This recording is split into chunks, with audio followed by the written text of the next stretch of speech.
Ladies and gentlemen, sit back, put your feet up. It's time for the Other Three Amigos podcast with Declan McCormack, Wayne Mullins, and Dan. Three lads, one podcast.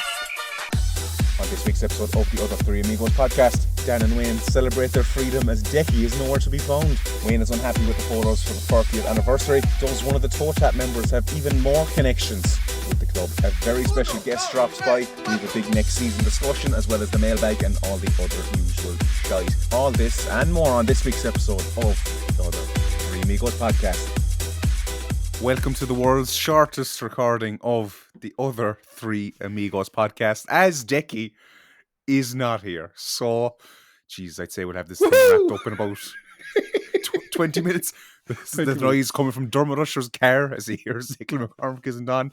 Season 4, episode 53, episode 222, your award-winning podcast. Be sure to join us on YouTube as well, youtube.com/the Other Three Amigos podcast. We need you to keep subscribing to that. Patreons can now stream the pod on Spotify. Even easier to access the extra pods. Be sure to leave a review on your podcast apps as well. A good one only, really. We're not interested in the 1 or 2 stars. 5 stars only. We know where they came from, Dan. So you know you can track these, so we know exactly where those 2 bad reviews came from. Why is the one coming from Kildare? Didn't say that. We are the proud sponsor of Jack Doherty's boots. We're still at the 200 quid for Marymount. It's not looking like we thought this was going to do a lot better. I think it's not great, is it? Away a bit. Last Damas, of course, was released on the Monday. Well, it's Tuesday now, but yeah, on the Monday yesterday. I mean, I don't usually throw to Decky here, and that's where I'd introduce him. But I listened to it. It was grand. You should be listening to Last Damas. That was good. I was entertained. Decky on Shamrock Rover stuff was actually very entertaining. How long was it, Dan? Can we just? I heard it was like nearly 2 hours. Was it 1 hour 45? Was it? That's shocking. Like, I'm sorry. No. Well, who was the time to do an hour? Yeah, we better not put out disinformation here now. I mean, no, that's amazing. Like, I'm well up for an hour and 45 minutes. Like, okay, it was an hour and 38, but I presume a lot of it had to be cut as well. Absolutely. For all the ramblings Decky be on about, like, you know what I mean? I'm even like, we're only like 2 minutes 11 in, and I'm already struggling what to say. Like, so I'd say we've done here in about 25 minutes. We do have a special guest on. We won't mention who it is, but they'll be on in about 20 minutes, I think, Dan. Just as soon as we finish up. Perfect. We have no Gockwayne this week. I see you have the jersey on. How is the wash and the crest all going for you? I'm wearing the away kit. People can't see it, but very nice, and it's held up well in every single wash. The same with the home one. I'm very happy with the home and away kits made by Adidas this year. So it'll be interesting to see how Rebel Army clothing goes next year. We've heard the jerseys are nice. I'm looking forward to seeing them, but I am wondering how well they'll hold up. Yeah, we'll see now how. I'm looking forward to seeing them in the flesh properly this time. Are we going to get into that? I don't know. Can we? I'm not sure. Can we? Decky's not here to shut me up. Like, so maybe wait till next week. All right. I don't know. He's usually a good man to be like, you can't say that. Yeah. So. But there is dash cam footage. I just got to get it down from a different county because there was another person in the area who has it for me. There's 1 or 2 people out there who know what we're talking about, but there is. All will be revealed. It will be. Yeah. Some very high up people. It's time to get straight into CommieWatch then. Oh, I have no fucking songs ready. Jesus, this is shocking. Oh, here, no. I'm trying. Oh, we have Academy Watched. Forget it. Yeah, forget it. Go free. Never be hung up like my man. We're both feeling a little freer without the. Oh, here. I was just going to say this is great fun. Like, I think we should just banish him for good. Like, this is actually like a bit. I feel like I'm let go. You know, I'm like the striker up front who can now just let loose. We're 4-0 down. Let's just go for it. You know what I mean? Under 20s, 2-2 draw with Bowes, joining in McCormack with the goals. Under 17s, they beat Preston 5-1 today on tour in the UK. Lots says lost 2-1 to Shells and lost 4-0 to club, Kildare County. They're third in that group table after 3 wins, 1 draw and 2 losses.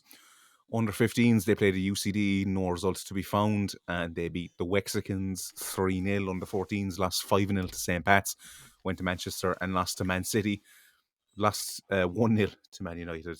But yeah, great to see our lads go off. And under 13s, I think there's a new crop of them coming in as well. I seen on Instagram during the week. Drew 2-2 with St. Pat's. MPT team had no games from what I can see at least. David Dunn, he deserves big credit this week. He's supposed to be off reported. Or is that confirmed? He's off with it's by the Irish La Mirror, Real Sociedad. It was reported by Mark McCadden in the Mirror, I think. He's spending a week's trial over there, which I think is absolutely amazing. Like, I know it's kind of like you see all these players going abroad and you're like, oh, is it fancy because they're going abroad? But it's much better to get these players on the continent playing different types of football. You know, there's no point in having us all in the UK playing England and Scotland. Like, it builds connections like on the continent rather than just England, like for us. Yeah, and this is why teams like Croatia, Serbia, that's why they're all good, because all the players they're going to Italy, they're going to Spain, they're going to Portugal, they're going to Hungary, they're all different countries. I thought we should be doing that. I think it's amazing. We've a player in Hoffenheim, we've got players now, Benfica, like there's loads of them around the place. It's great. It's not just Cork City, it's League of Ireland. You've lads in Italy as well, and it's Troy Parrott signed for AZ Alkmaar last week, wasn't it? I'm sure he's 19, 20, 21. It'd be great to get League of Ireland players over there in Holland too, and just kind of up and coming, you know? Like our very own Liam Boston in Belgium again. Dordrecht. Sorry, Dutch First Division is where he is. And I was watching the highlights last week, and some fantastic saves. Fantastic saves. It's all on YouTube. Check it out, lads. Would you ever take Liam back? Absolutely. He's honest to God now, I know we're taking the piss, but the saves he made last week were astonishing. Absolutely astonishing. People should look it up. They played who are they playing again? And another team was Almere City. That was the first game, and he was outstanding in both games. Very good. Well, from one goated Liam to another, Liam Kearney absolutely deserves huge amount of credit for everything going on in the academy. It is now time to go in to CommieWatch. Jesus, this is fast, Dan. We're flying. CommieWatch with Ivan Drago on the Other Three Amigos podcast.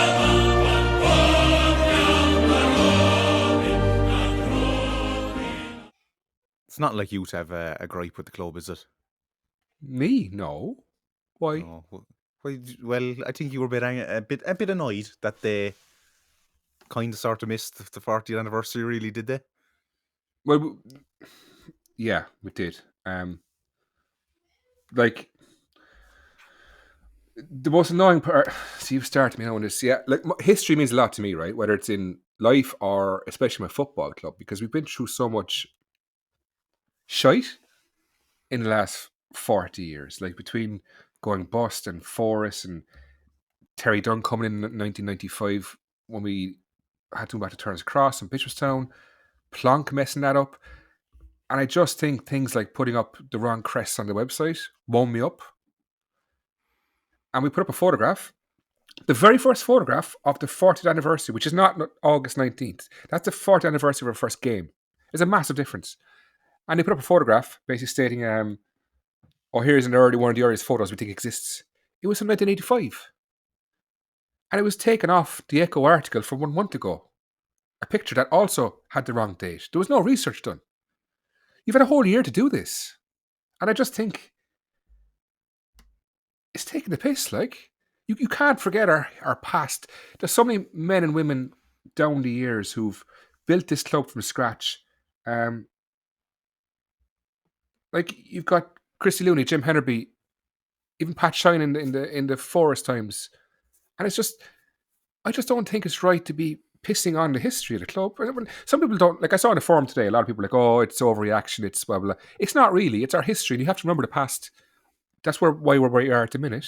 I just thought it was a bit crap, like, because like I was looking up, it took me a day. I got on, looked at old newspapers, spent the whole day checking every single day through the year. I got on to Jerry Desmond, who's been very helpful in getting the history. The club could do this so easily.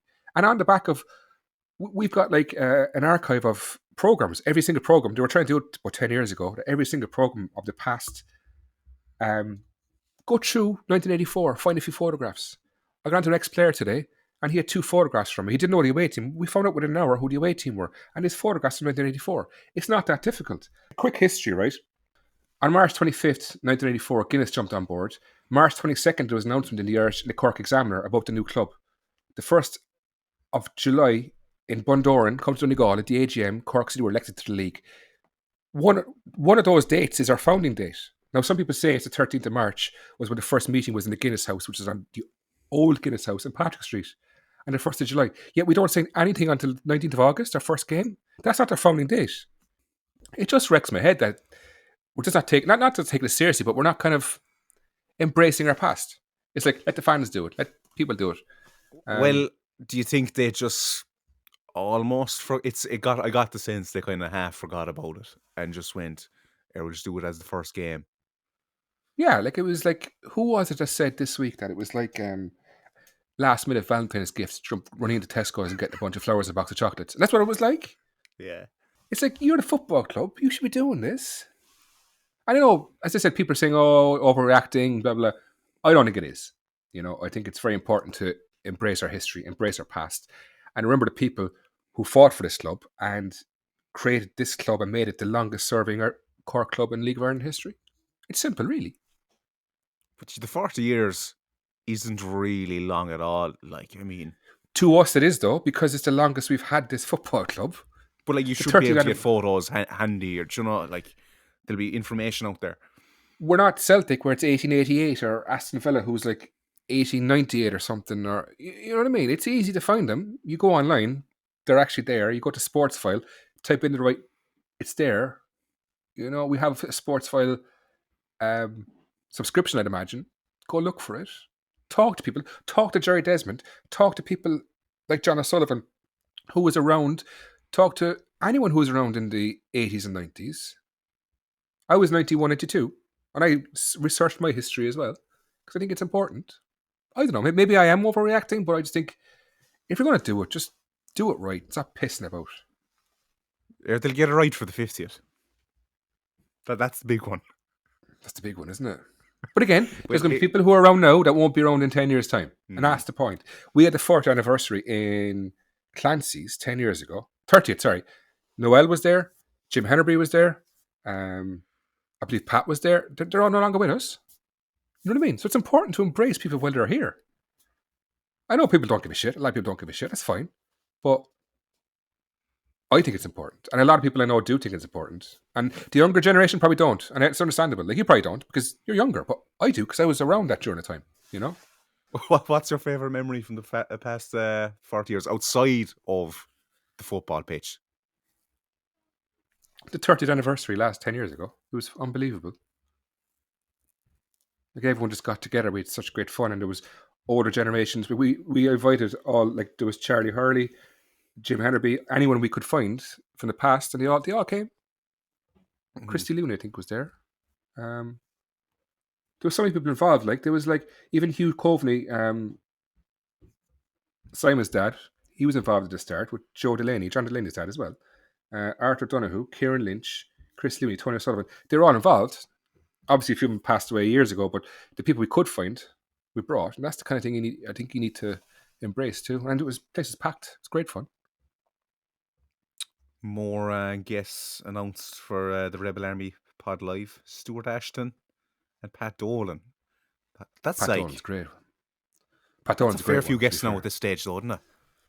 How long is it, Dan? You'd imagine 2 hours at most before people start, like, just mentally dropping off. Like, you're involved in this area. Like, is there anything kind of, like, have you been to these kind of things before, or? I've never been to a live podcast. Wanted to do one with the JR this year, but just the work I'd say that goes into it is just. You pay people for that, hefty, to be fair. Like,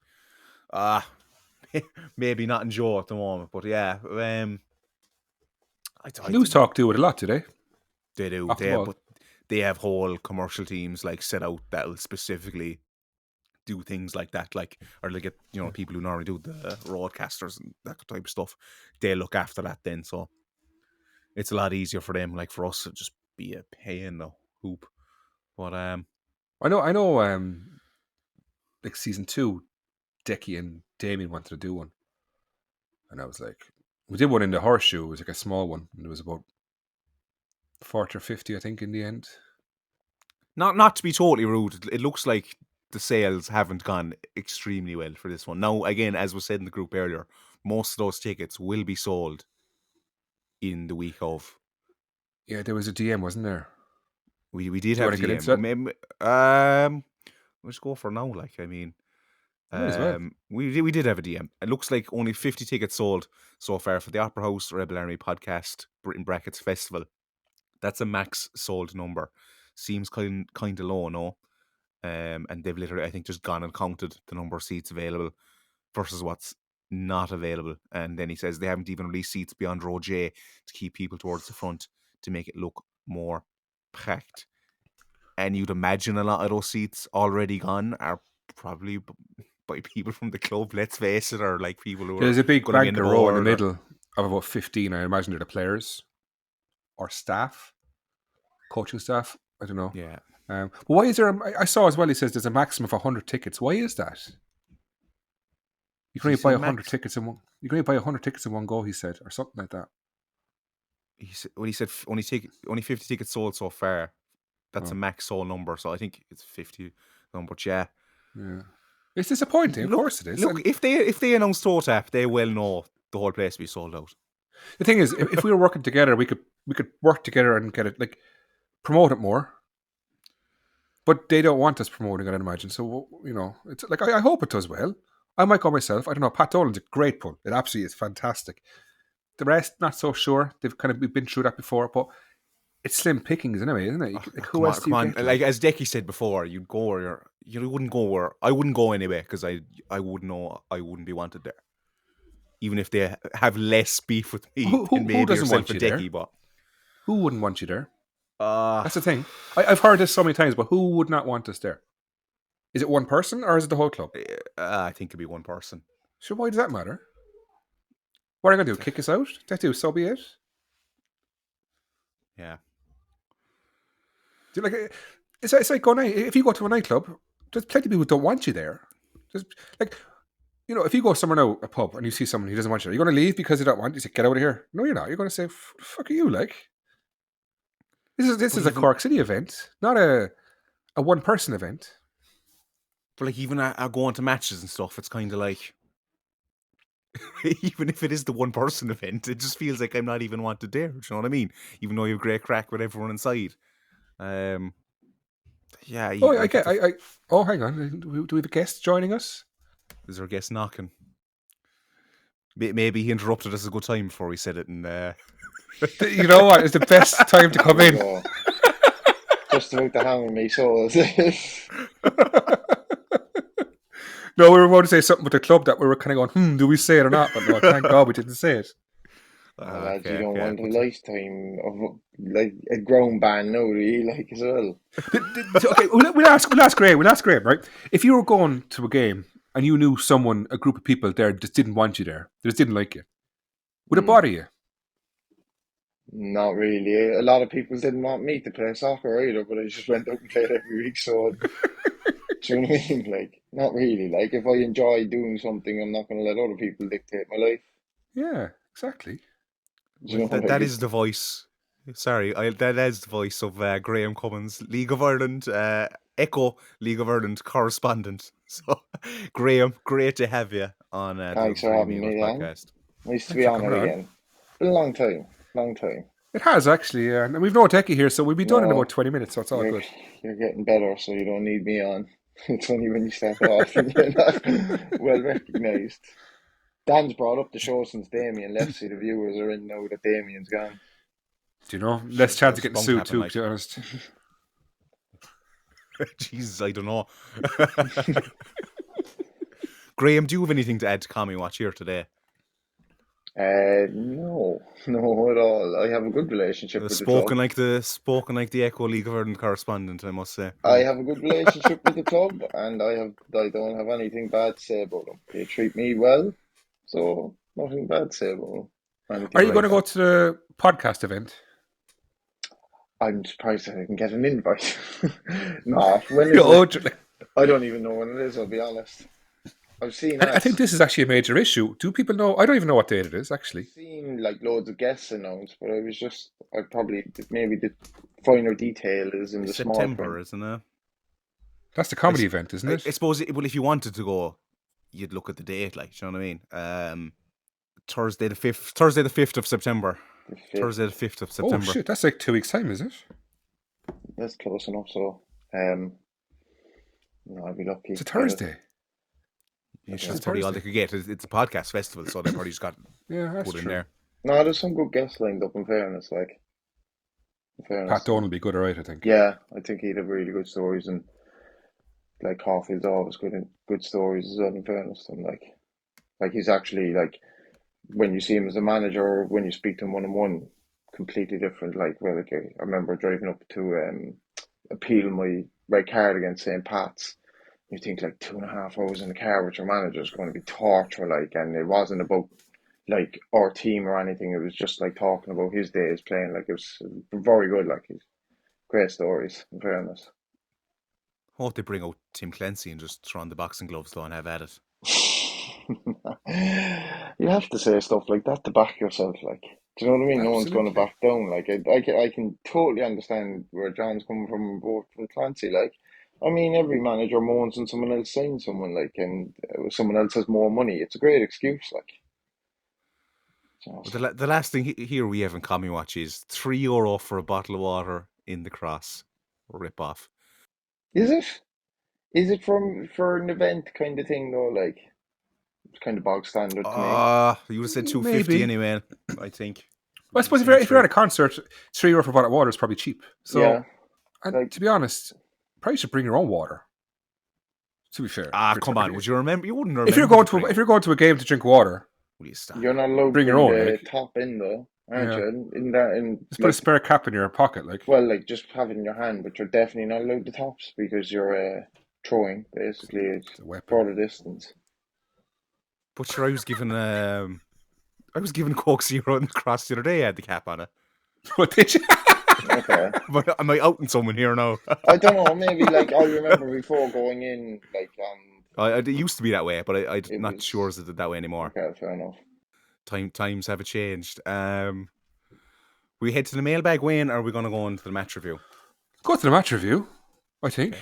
Go on. I don't know. You know what? You're a host. You're the host now. Then, you know. There's no I think dictating what we do. with Graham here, it's only befitting, really. I think because he's a proper journalist. Rather than I getting don't know into about that, no, I've never been called proper rather than the something. questions from the dogger. The questions are good too. do you know what, Dan? Throw out one question and we go to the game then. All right, we'll Pick a good one. We'll give him a teaser. Hold on, I have to find them here first. Jesus Christ.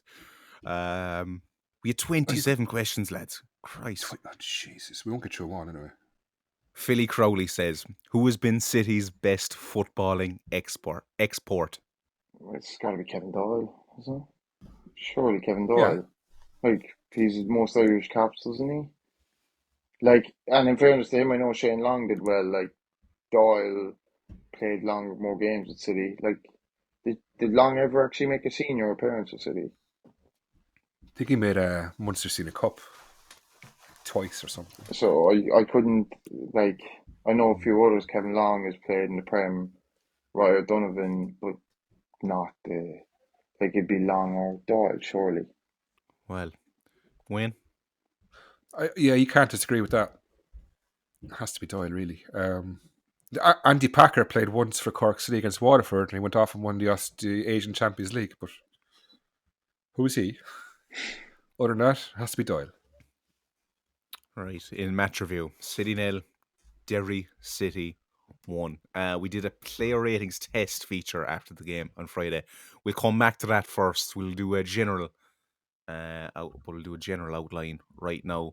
Graham, probably City's best performance all year. Oh, well, I'd say it definitely is. I'd say probably by a bit of a distance as well. We finally saw a decent game, and I think City probably should have won it. Definitely they deserve to win it. Best performance, yes. I think after 15 minutes in the game, I turned to the journalist next to me and I said, "This is the most entertaining game we've seen in the past 2 years." Been honest, like last year was the same. Uh, that's for a number of factors. I mean, Tim even said after the game himself that the games have been tedious this year, and that's down to, again, he keeps referring to low block, but it is hard to play against sides that just sit back.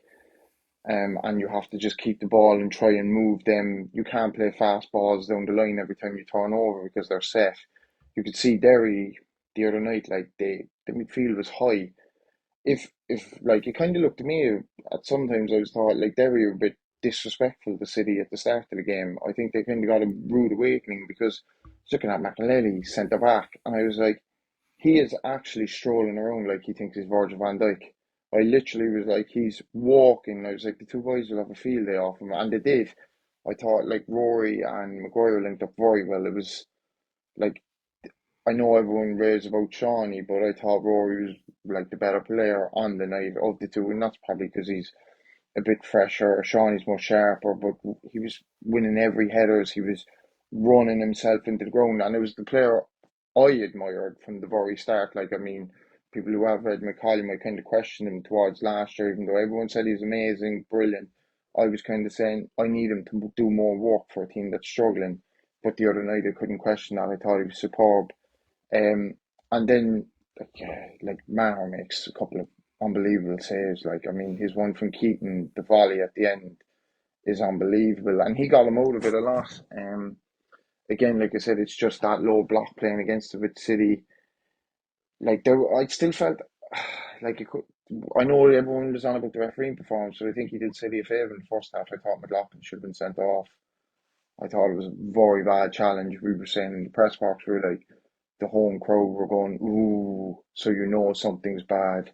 Mm-hmm. And then there was just that period you kind of saw it. You were like, if they don't score, Derry, it will just happen. It's football. And City did tire, like, understandably, like for that 10, 15 minutes when Derry just got a bit of control in the game because they pressed the life out of Derry. Like, and see, they haven't had that opportunity against other teams because other teams aren't passing the ball across the back or anything like that. But then again, as well, it's easier to press teams when you've two up front, and they didn't have that option this year to go two up front. So they will be disappointed. And I think, like, what I liked about Tim after the game, he said they don't like these moral victories, all this kind of stuff. Like, a club of that size now should be going. But like what I was saying as well, it kind of puts a good spin on the first division win this year. I know I'm rambling on a bit, but in terms of during the game, I was thinking to myself, like, this year we've been criticising all first division teams, and I know there was a lot of first division teams won this weekend, but we've kind of looked at City and gone, geez, they're just beating awful teams, and are they even that good? Like, and then you see when they get a team that wants to come at them, you go, they're well capable. A lot of these lads are well capable. Now, not saying that they would need one or two more additions next year, but it kind of makes you spin and going, they're better than what we thought. Because let's be honest, I think a lot of fans are looking at City this year going, they're playing against a bunch of part-timers. Like, I mean, this is awful. Where even though they lost the other night, they'll get a lot of credit for that. Like, going, when teams come at them, they can play. It's just they're playing against horrible teams. Yeah, this is kind of something I thought about after that.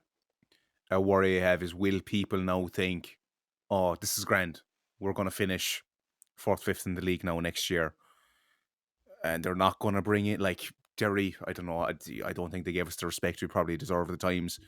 I thought they were poor, but that's probably because the City's good play as well. But hopefully people don't start thinking in certain areas of the club, all right, we're going to finish 4th, 5th with this team, when in reality we're not. Over the course of a 36 game season, we'll probably still be down the bottom half of the table realistically. Like, that we do need four, five, six decent signings rather than 2 to 3 even.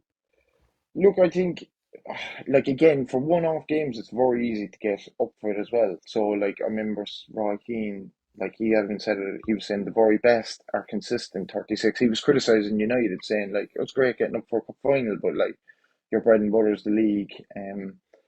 I don't think they're naive enough to think, like, this squad will be good enough. We've two strikers now that are like Premier Division were fine. Because if you kind of look at it a couple of years ago, I think was it the year we got promoted when I was there in 2011 before I left? We actually got to a cup final that year, and the squad wasn't really added. Players weren't like quality never really came in, and it was a struggle next year. So I don't think they're naive enough, and like I think they're planning now, which is a good thing. They're not waiting and seeing. I think when Colin went up the last time, it kind of he had his hands tied behind his back with the takeover in terms of he couldn't just go. This is the story. Like they'll be talking to players right now, 100%. Like they'll be talking up. They'll be saying to some of the more experienced players in the team that know players around the league, saying, "Find out his situation. I want to know for next year. Is he going to come get this sorted?" Like so, they won't be naive enough. I don't think they. I think we all know that they need. When you say 5 or 6, I wouldn't necessarily say 5 or 6 starters, but definitely that could be a number that could come in, and maybe 2 or 3 that come into the starting team, because 5 or 6 starters, like your budget will be out the window then. It'll be insane if you bring in 5 or 6 starters. Like Wayne Mullins, we finally saw the 4-4-2. How would you feel about it? It's majestic, wasn't it? Best game we played all year. It's what you've been crying out for. Like Shawnee was like, I was worried that Shawnee, like, not fit off the boil. He was amazing for the first 15 minutes, like getting behind the defense, and his acceleration in the first 5 seconds is off the charts. Like the stride he has is just he's gliding along. Like, and I thought it was brilliant. And like we had a couple of chances. We should have went 2 up at half time in reality, and Keating's miss as well. Like, I thought it was great to see. And again, I do worry that when we, 2 years ago we went up the first time, we drew with Pats at home in the cup, wasn't that right? With the penalties, yeah, similar situation. I can't see us falling for it again. Like, I really can't. You're going to get players, I think, fringe players at the minute, they're going to be gone. Like, whereas last time they were kind of going to be on the bench for us, and we had to bring other players in. These guys now are going to have to be gone. We're going to need 5 or 6 more players in. And that's actually a question for Graham I have, right? You've got a nucleus of players now like Sean Murray, Sean Maguire, and Rory Keating, right? Who are on, if reports are right, a higher wage than the rest of the players. A substantial higher wage. yeah. Could that cause problems in the dressing room? Short term or long term? See, this is I kind of actually wrote something about this last week. Like obviously they've jumped the gun by getting these lads in now, and they've done the right thing because they're getting them in early instead of like waiting for the likes of Derry or Shells for their budget to free up, have a bit more room come January. But like obviously the players that are in there now, they'll just look at the lads and go, "We've done all the hard work. This season's over." Do you know what I mean? It's come next year. They'll be saying, "Well, we know you've got more money than you've been letting on to us," which is the thing now for probably not the Cork lads that are there, the young lads, because they could they probably still want to play for the club. They'll be dying saying like, "I'm happy, I'm getting a decent bit of money and I'm playing for my local club." But if you're coming down now, I know Tim was saying a few weeks ago like about the club having no money. But no, it's kind of more like if you're someone from the outside, you're like you do have a bit more than you were letting on. Now, like obviously the Jake O'Brien money as well coming in, like it is a problem with that. But like in terms of look, I know you when I was in the dressing room, I know you'd be kind of saying, I know he's on this and I know he's on that. But as long as they deliver, you can't argue with it. You can't turn around and say if Shawnee gets 15, 20 goals next year and they go, he's on way more money than me. You go, you do it and you'll get the money. That's what you walk into a manager's office, and if you say, I deserve this much money, they'll come back with you with stats and go, show me. Why do you deserve this much money? I think what would be interesting, and I know like with Cahill is the big one for me because I think, everyone's saying he might go or whatever. I'd love to see now what I was saying is he's been the main man for City all year, and now all of a sudden the limelight's off him. Like I crumbled when like someone main came in or going over for egos. If I'm an agent in a stand now or like a scout, it's interesting to see how he's going to react with like Shawnee and Rory on the pitch. Is he going to stand up to him and show that I'm not going to be like, I'm not saying they would, but if it came to it, does he still go, I'm the main man here? Because if he goes abroad, they'll want to see that he can be in the dressing room with fellas that are very good.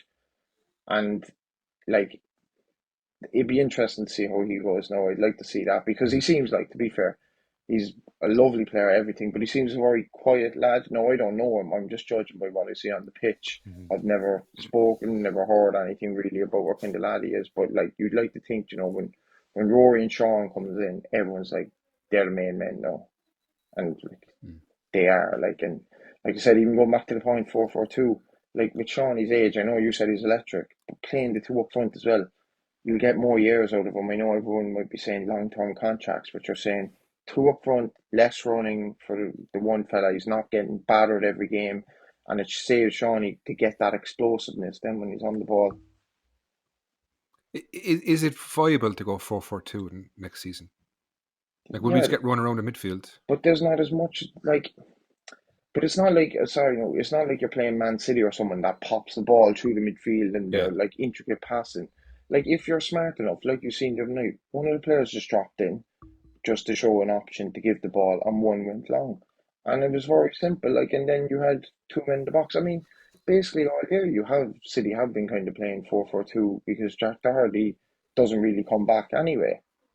So Keaton was just more advanced every time we had the ball. I'm always in favour of like 4-4-2, 4-1-1. It's just been clever. It's just, and I'm sure Tim will organise it like it was the first time they played together. The more they play together, Sean and Rory, they'll know this is when I drop, this is when I don't drop. And then it's also the likes of Greg and Sean in midfield need to call them back when they go, we need your help for a few minutes here, we're getting overrun. Clever players know when they have to go and do this job. Like, Yeah, it was hugely promising start, to be fair, for the pairing. Jack Doherty, do you think he will be in a City jersey next year? I don't know. Just the last few games, he needs to up it. I think he would have been like at the start of the year, yeah, everyone was like good, whatever. He got that injury. I just think the last few games, I'm kind of looking at him going, you need to do more for the team. As in, like, he plays in a 10, he might come in and out, but like the game down in Treaty, was it that game or the one after? Where it's just like, I haven't noticed him. As a number 10, you have to either, like Gary Buckley was a number 10 who'd run in off the striker in behind, and you knew that was his game, but I just feel like he needs to do more at the moment. I wouldn't be, look, you could definitely, he has quality, and I thought he was a brilliant signing, but if he was playing next year, I'm sure if he wants to stay, he wants to be a starter.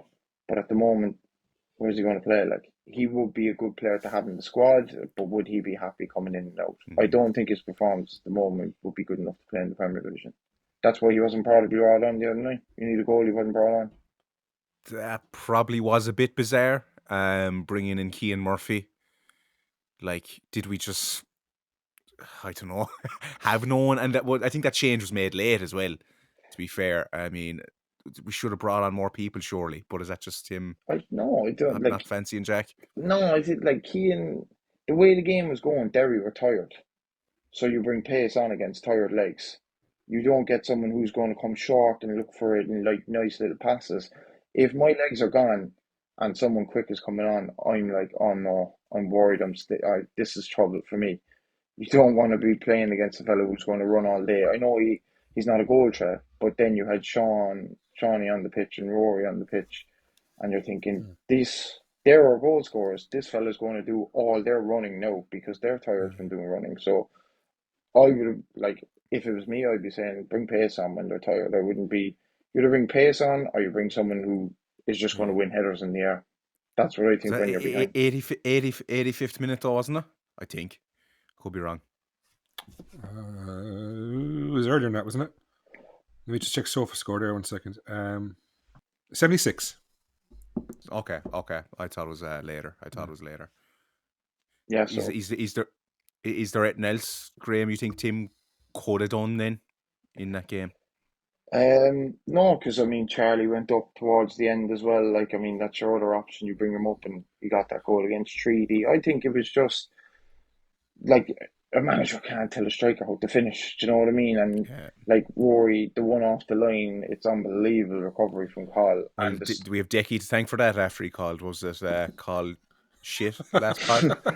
And like I said, Mara's save at the end is just it's unbelievable from what I've seen. I just couldn't believe that fingertip from Rory. So I don't think like no, I couldn't think of it because you don't look at Derry and you go, Jesus, Derry really bossed the game. Everything there was everything there, just that little bit at the end. And some nights you just go, Jesus, just won't go in. Like because after the first 15 minutes, I went, City have the legs in Derry. Like they have them like for pace, everything. They're fresh. They're at it. Derry or they're gone. Like if they get the goal, I think City would have went back I in just got the sense comfortably. before they did get the goal that it was coming though. Oh, That for I just Derry, you could yeah. feel it. Yeah. I think, like I said, that's just football. I think I said it like up there. I said Derry will have this little spell and they'll probably score because it's just this thing about top teams. Like to be fair, he could have had a hat trick as well, Sam Todd, because he had another two headers. He the header right just after half time when he came on, and then he won just after he scored. So, like in my head, I was like, whoever's marking him is bricking themselves every time now because he's getting on to everything, and it's not like City, but that could be a massive difference between Premier Division and First Division as well. Premier Division is more physical, lads set pieces. Like City've never had a problem defending them this year, but like they've scored a lot from them. But it'll be a lot more difficult to score against fellas next year who are a lot taller, a lot physically. I mean, you look at Derry the other night. I thought when I was looking at them, just going, geez, they look like a lot better athletes than what we've been seeing straight away. Like so, that will be something that will be looked at, I'm sure as well. Yeah. They had some big men. Do we need? We'll start looking at next season on what we need. Do we need a sub goalkeeper? Because Jesus, look how many points a decent sub goalkeeper. Look how many points that cost us last season. A centre back, maybe a bit with a bit more physical presence. A number 10. What would you add to that, or what would you take away? Maybe it's totally different what you had in mind. Well, Wade as well. They need to keep him first. Is the big thing. He's been like I think he's been outstanding this year. In fairness to him, the sub keeper, see, because Wade's had such a good injury record, you kind of could. It's like, do we spend a lot of money bringing in a sub keeper? Or are we happy with just getting someone in? I think last year with the sub keeper, what kind of happened, what killed City was someone was coming in for 3 games and then it was out and it was just all over the place where someone didn't actually know, am I the number two here? Am I the number one? So sometimes if you go in as a number two, I would imagine, say like sometimes when you're a striker and you go, I know he's out for 1 game and I'm coming in just to fill the void. You don't feel any pressure, and I'm sure keepers feel a lot of pressure. But I definitely agree. I definitely think they need a centre half. It again depends on the budget. Like, how much do you want to spend? Because I think Dara could do a job as well. Like, he's a steady right back for going. He was very impressive against Derry. To be Yeah, fair to him. I think McLaughlin. My big question is his defensive kind of side of his game. What was it against Kerry? I thought it was a Kerry winger got at him, and I went, oh, and questioned that. And then the other night, maybe the first 10, 15 minutes, Derry got down that side in behind 3 times, maybe. So that was a worry for me going, no, he mightn't be more attacking, but I'd be worried about that because obviously the wingers. Number 10, Greg again. Does Greg stay? If you'd be probably saying like next year again, he's a bit older. Is he going to play every week? So you definitely need. I don't think obviously the strikers now is probably fairly sorted. So you definitely need a centre half, centre mid, maybe even 2 centre mids, and a winger as well, and maybe a left back. But I'm not. So no, I'm not saying You're coming back to that 4, 5, 6 signings though. You are coming back to that. I did say that, but I didn't say they'd be definitely starting. Like, I'm not saying that your left back will come in and start instead of McLaughlin, but I'm saying I know John O'Donovan. I like him as well. I think he was a decent signing, but he's not played football this year, and I just think, why, if he's not playing this year, like, is he good enough to challenge then next year for that position? Like what I want to see is, you don't want to go in to the league and go, this is going to be our 11. It's never going to be your 11. So they need to have, obviously, like I said, they need to add squad players, all that. But like I said, they probably do need 4 or 5 players. They've already signed 2 that for next year, like with Maguire and Keaton. Again, this is me being ambitious, saying I want the club to be. They need to be challenging in the top 4. They need that much players. If you're saying to me, no, would the team be good enough to avoid relegation? I probably would think they would be. But it's all about the ambition of the club, where they want to be next year. I can't say like that's my kind of thinking. Going, okay, who's good enough to be competing at the top? That kind of way. If you look at it that way, that makes sense. Wayne, who do you think we should bring in? I mean, it's a pretty question we've been asking every week. But I'd be going for on Ty the back of Ryan. that, Ty Ryan in goal. Get two good keepers. One can always move on in the summer if they want to, and you have a under 21 then or under 20s as a third choice. As Graham's right, like I think we're good if you have a decent manager who's tactically knows what he's doing and is defensive minded, we'd have no issue staying up. It's about how ambitious you want to be, and I think if we're going 4-4-2, we need two dogs in the midfield. We do, like we need two lads who are going to get stuck in and dictate, and leadership is going to be massive. There's no point in having two young fellas in there. So I think the centre midfield is the most important. But you get away with Charlie Lyons. I think you get away with. We probably need a left winger too. If Cos stays, he'd do well there on the right. So I think 4 or 5 is what you need. But there's a lot of players you got to move on. There is a lot you got to move on. Third time lucky now at this stage, I think is too much. So there's plenty of players around the league. Yeah, well, at least the intent has been shown this year, and we saw it has, and he's put the money where his mouth is. Like, so, yeah. I just worry. Like, did Keating come in as the number one striker, and then after he signed, did Maguire kind of go, "Oh, I'll come too," and now we're stuck with two of them? Was the intention to get two of them? I find it hard to believe.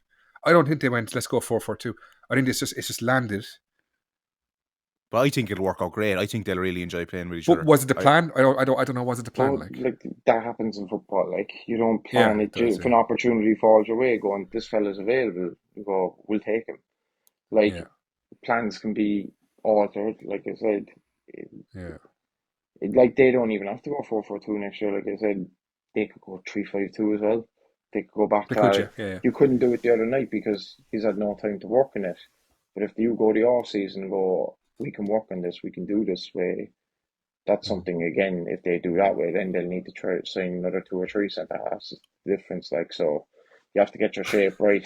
No, it's right. Like, I mean, I remember John, like with us, was it the 2019 season? He worked the whole year on 3-5-2 in the off season, every training session, all the videos. Obviously, bought his players in for that. Went up to Mayfield, played Longford, got tonked, doing it, bang, never played it again because boys were saying it all year, we can't play this. And then he just said, I knew you could always play 4-3-3, but that could have been a factor in us because all year we were thinking, all preseason we're thinking this is what we're doing, and then we didn't. Jesus, mad. It's time for some player ratings. We'll come back to if we think of anything for Graham in a small bit. We're going to some player ratings for the game. We'll see if people agree or disagree.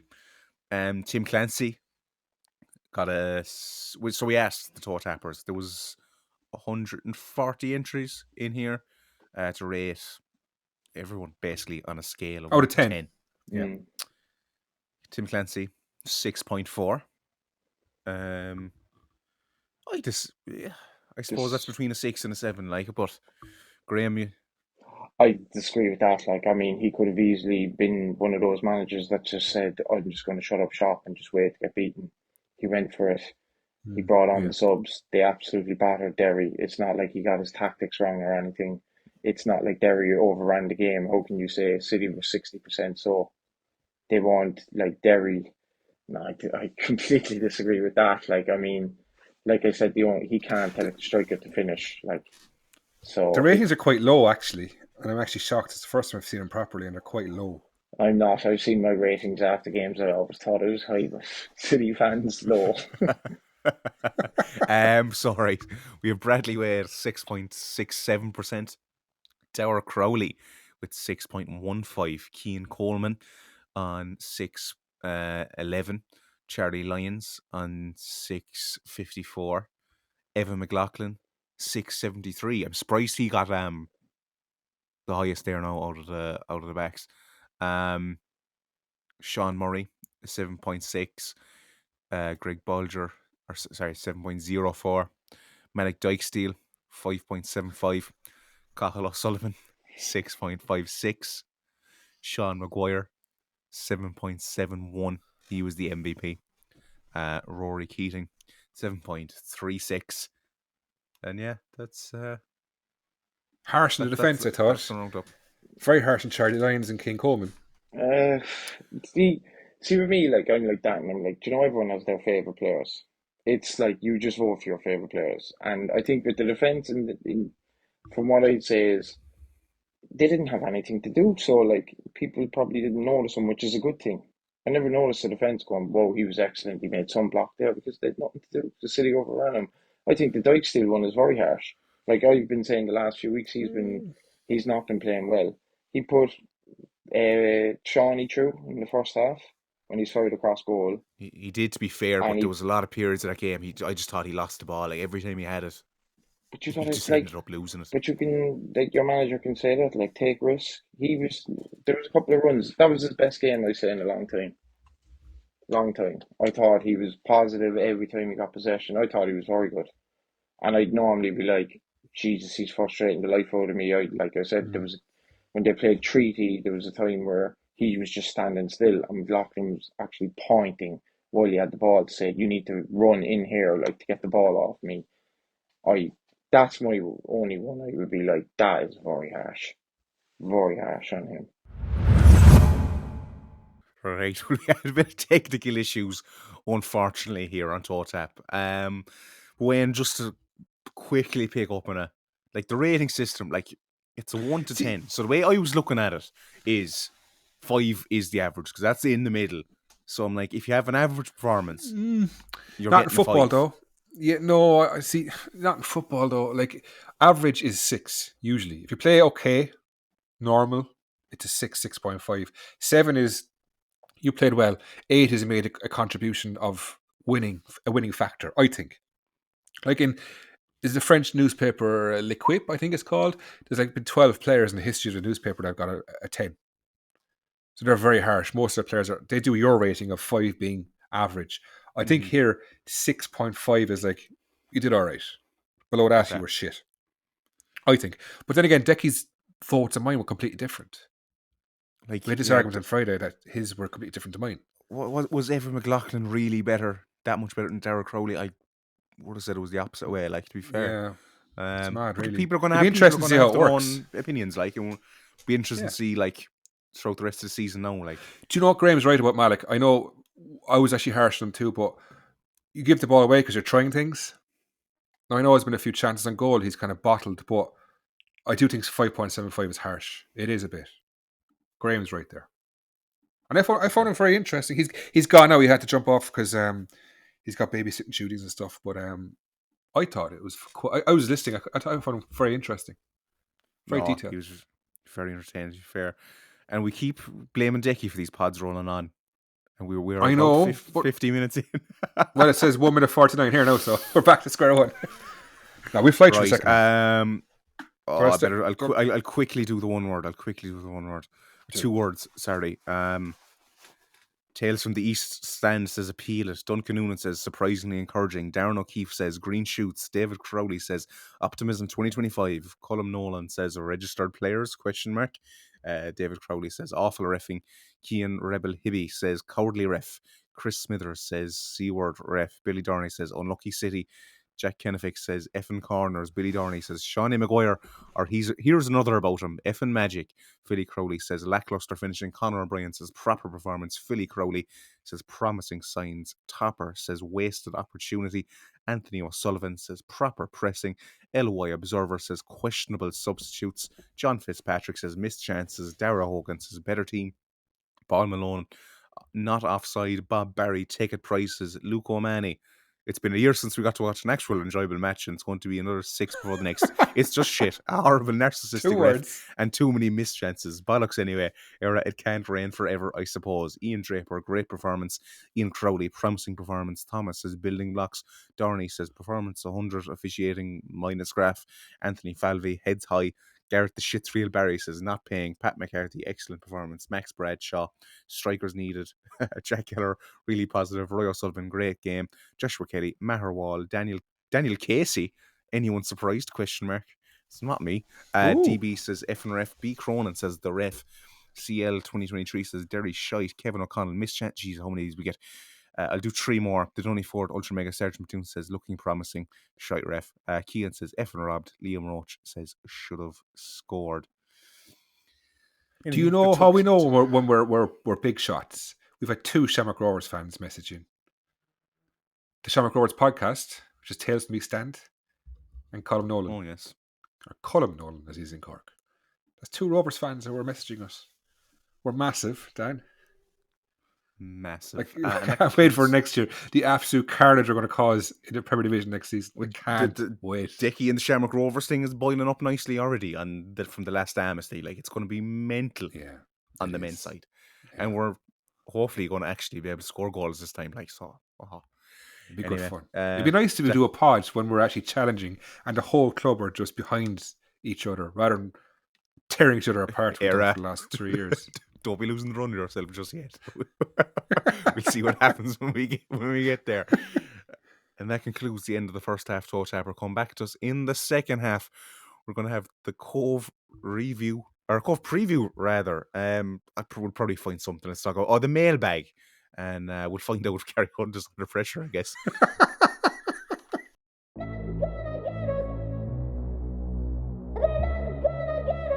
Hey, Toe Tapper.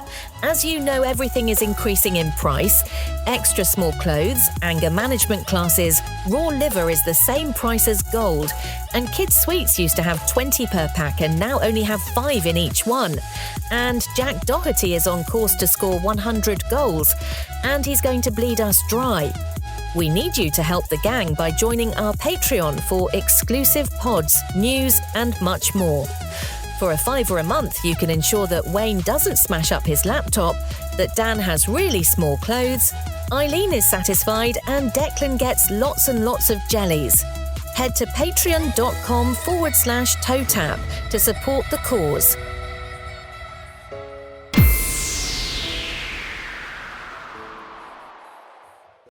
Welcome back to part 2, Toe Tapper. It's now time to head to the mailbags. We have the jingle music ready, Mike. Do you know what? We do. I just got to find it. There we go. I'm not hearing that at all. But look, I'll let you buzz away to it. You can't mix race. You're literally just talking to yourself on my screen. I can't hear it. You can't hear it? No, you're just doing this away to yourself. Shit. I never did it right. Hang on. Leave it like that. Postman patter, and in black and white cat. Can't mix race. Early in the morning, one bag of man is yawning. Him pick up all of the post bag in him hand. You have to finish it, real bad man. Postman patter, and he mix up cat. Him team light skin. All of the bird them singing, but partner fool him a roll with the big thing. Just in case them try to rob him. I still love it. Yeah, I was playing it on preview there. I didn't realize you couldn't hear it. I was just that is one that hasn't got all yet. Duncan Noonan, looking at results across the recent round of the Cup, do you think we have a good chance of staying up? And how likely is it that Dundalk or Bohs lose the playoff final to UCD or Athlone? Brackets most likely they'll be Athlone. Oh, I'd love to see them lose the playoff final first of all, but I don't think they will. Are we not banking on Dundalk finishing bottom? Like, there's only 3 points in it, isn't there? And like, they are rivals. Anything can happen. Like, where's the table? So, yeah, Dundalk are only 2 points ahead of Drogheda. So, Drogheda are scoring and conceding, and yeah, I think Dundalk go straight down. To be honest, I don't think Bohs will be dragged into it. I think it's because they have 2 games in hand and they're 4 points clear of Dundalk. So it's going to be between Dundalk and Drogheda. I think Dundalk will go down, which would be absolutely sensational. It would be. Do you think we have a good chance of staying up? I do, but again, I don't want people from just one game, because again, as Graham was saying, you can get up for the cup game thinking, yeah, we're grand, we're a better side than the league challengers here, like. So as long as that doesn't happen, we'll be perfectly fine. I don't think it will happen that they'll be lured into false insecurity completely anyway. So I think last time we were up, I think Dermot Usher got caught on the hop with Pat Fenlon, and then he would Decky give him poor man grief about not having a director of football, and then he brings in Liam Buckley, and I think it was just inexperience. If we had security and a steady ship, we would have stayed up. I think next season, if we can keep Tim Clancy and make sure he's here, we'll stay up, no problem. Of course we will. 100%. Jack, now the road to the Cup and the league is basically wrapped up. What will you be watching for the rest of the way? Lineup combinations, individual performances? Are we just running out the clock? Definitely a bit of running out the clock, but also Maguire Keaton is probably the most exciting thing about the rest of the season. Let's be real. Seeing how that 4-4-2 progresses. It's lads fighting for their jerseys next season then, apart from that, really. You think the decision's made already? Like, the decisions are already made in these players, surely. Are lads like Malik fighting for the jersey next season, or is he just coasting away? Not coasting necessarily, but do they know they're going to be here next season? I don't know. He could be a lad fighting for his place if he puts his mind to it, like. But maybe not. Maybe that's already decided. Well, the players fighting, you're going to be the usual suspects, like, which is going to be Bargery, Coffey, Lyons, Coleman, literally everyone bar Murray, Cahill, Maguire, and Wade and Keating. Really, in reality, they're all fighting for it. Yeah, I would keep Keane Coleman be here next season. I think he should be, purely as well as even if he's not starting. Do you know? I think he deserves a chance again. Billy Dorney, I feel if we had the rub of the green at a better ref, we'd have advanced. Nevertheless, that display by our boys was inspiring. We've put down a marker. Be aware, we haven't gone away. Major buzz about Turner's Cross that's been missing for months. Still delirious, Eileen. Don't know what the bracket was about with still delirious, Eileen. But look, that referee was quite good to us on Friday. To be fair, didn't send off McLaughlin. Charlie Lyons, which Decky thinks should have been sent off. I don't think he should have been. I know Decky dismisses the last man back, but I think it does matter. It wasn't a clear goal scoring opportunity. It was an opportunity. So I think the ref was quite kind to us. I don't agree with Billy on that. Isn't it just bliss having our boys back? Versus Derry, we were unreal. That despite not capitalising on our goal attempts. Personally, that supreme effort was a joy to watch. We looked premier, not them. Back sublime. Shawnee, oh my God, he has the fans and team alike alive. Great stuff. Boring Keane Coleman says, I feel like I'm getting to know Decky so well. I want him to write my career off. Lads, what's your absolute favourite sandwich, including bread, all the fillings and sauces, plus drink and crisp combination? When is the perfect time and place to eat it? I'm going for a wrap anyway. Garlic mayo, southern fried chicken, cheese, lettuce, onion in my wrap, Coke Zero to drink, and probably just a bag of potato to follow it up. Perfect place to eat it. At my desk can work. Yeah, I have to put the headphones on so no one annoys me at the desk. Yeah, I put the headphones on, have YouTube on in front of me. Just that's my own world then. Like, yeah, I do like a chicken cheese and coleslaw, but my favorite is it's O'Brien's, right? And you can make it yourself at home, but it's got thick bread and toasted bread in the middle, and you've chicken, cheese, coleslaw, onion, tomato. Is this the backyard chicken? No, it's the it used to be called a crambo. Okay. And now it's a chicken.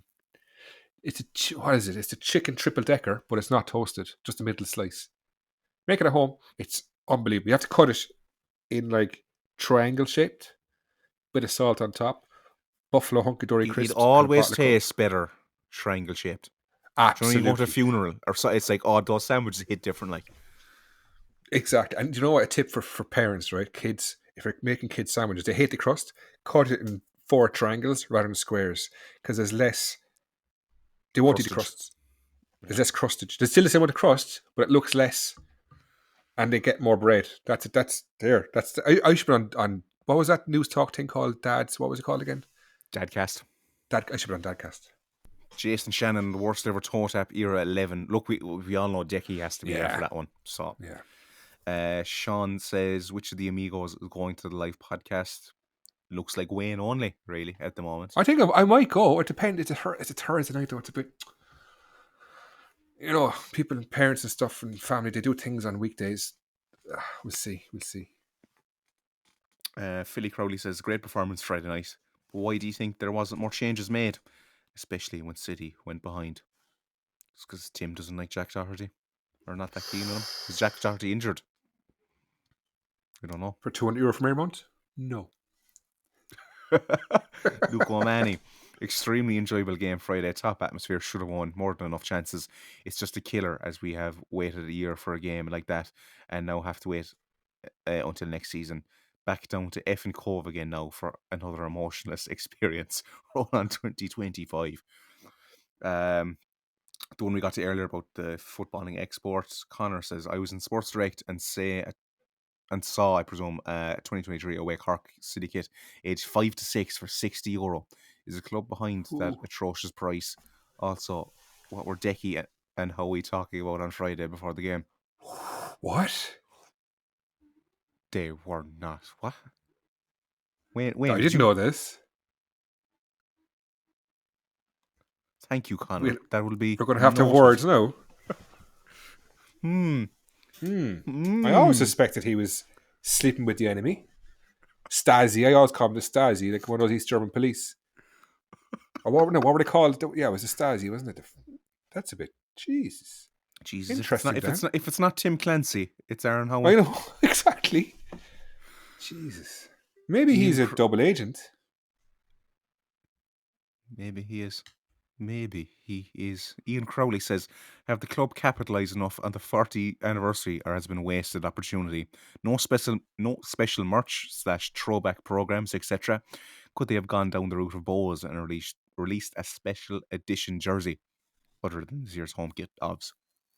I'd love to see more retro tops in the shop. Like, Yeah, it's wasted. Absolutely wasted. But sure, look, it is what it is. Beer-bellied Hoover says, I had no internet access, so couldn't buy online and couldn't afford walk-up price. Had to watch the game on IPTV.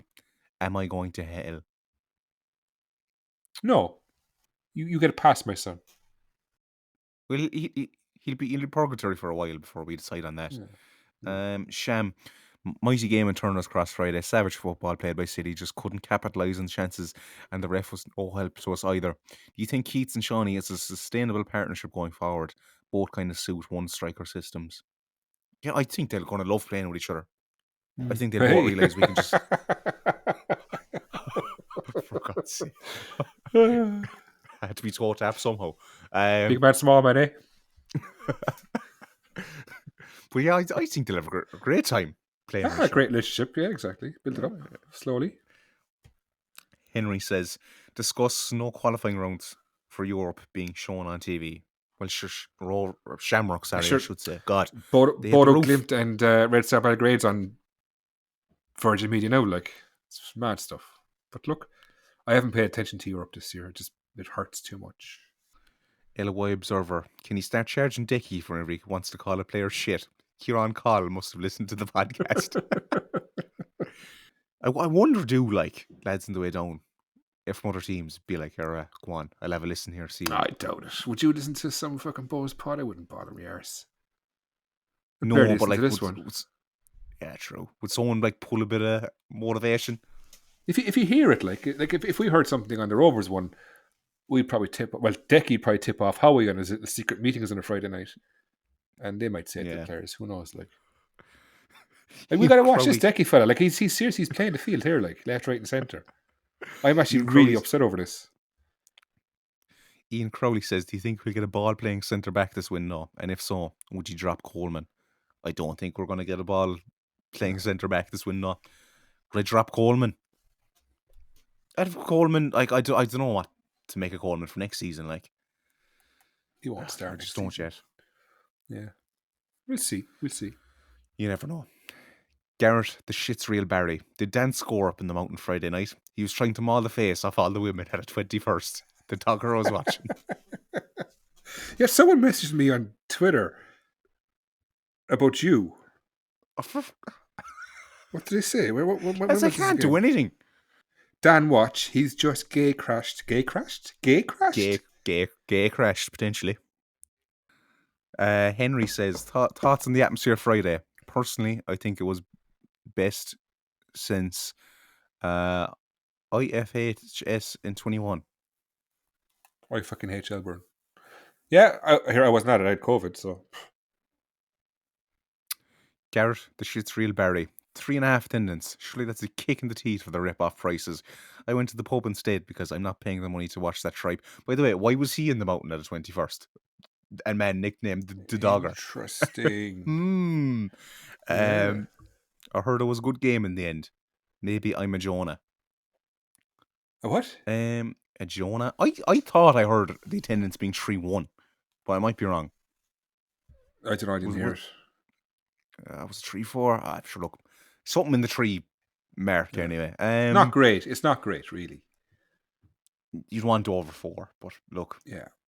Mathematical wise, was the extra fiver worth it? It would suggest that yes, it was, because 5 by 3,000 is 15 grand, and if they had 20 quid, would they made 4,000? It's kind of much. This really is. We'll never know. Yeah, probably evens out small, but you prefer to have the atmosphere, though, wouldn't you? Like, absolutely, you prefer more people in. They might be more likely to come back again, especially after a decent performance. But look, Richie says, we're way past an hour here now. Like, as Decky gave us voice before we came on, it takes as long as it takes. So just calm down. Dan, you're one of him. And there's no Love Island now, so you can't be whinging.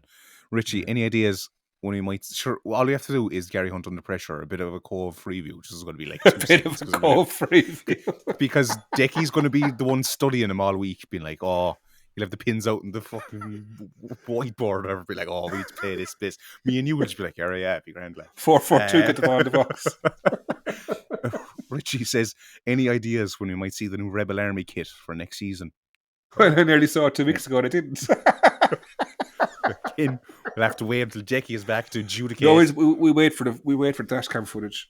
Be fine. Okay. We get it then. At least we get the colour of it then. Yeah, true. Dylan says, when's the next 40 for 40?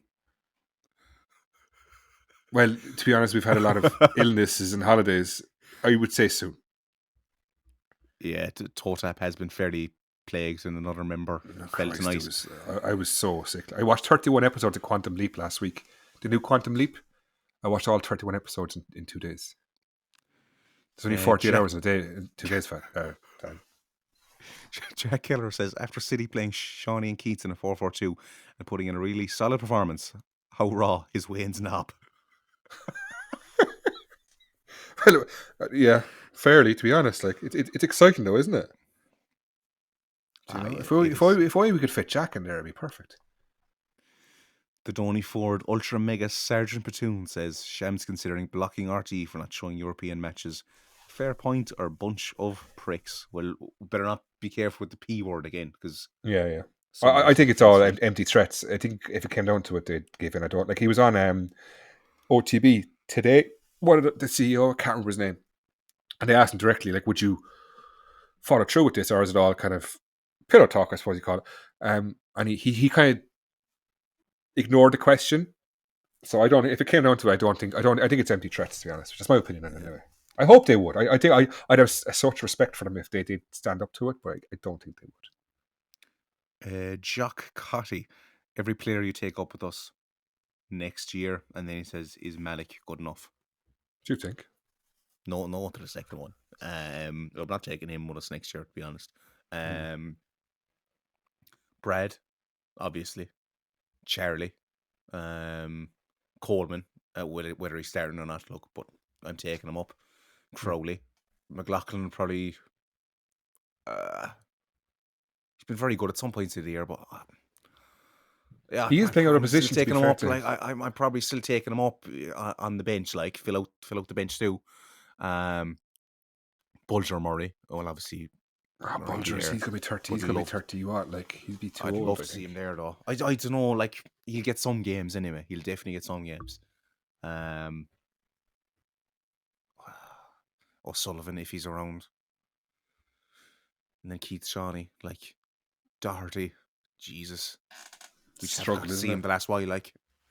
Yeah. And then he's like our hero on on this pod for so long now. So but Gotta I don't back know, your heroes. The way it's going, I can't see him going. I think it's down to Jack. I think if he's happy to be coming up and down because he's got he's 2 kids now, doesn't he? It's just the one. I can't.